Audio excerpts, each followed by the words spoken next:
голями адмирации за труда, който си положила и за играта, която си създала.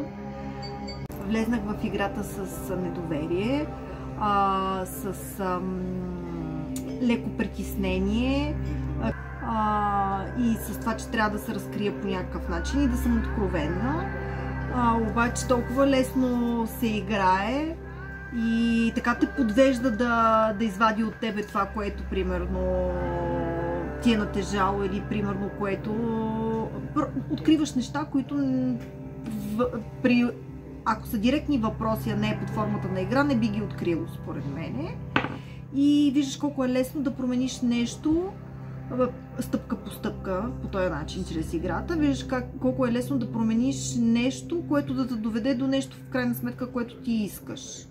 Не знам. Даваме да влезем дълбоко в себе си и точно както каза Нането, под формата на игра,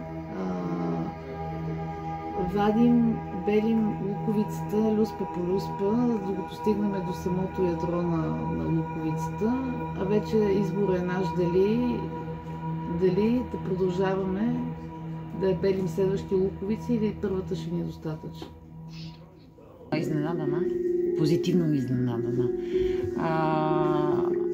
Видях откъде ми идва разковничето на проблемите. По-скоро съзрях, аз съм го осъзнавала, но съзрях на различно ниво и излезна в процеса на цялата игра.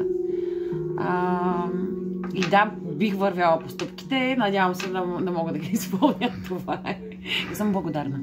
Супер. За да има резултат, трябва да вървим по стъпките. И много съм благодарна, Юле.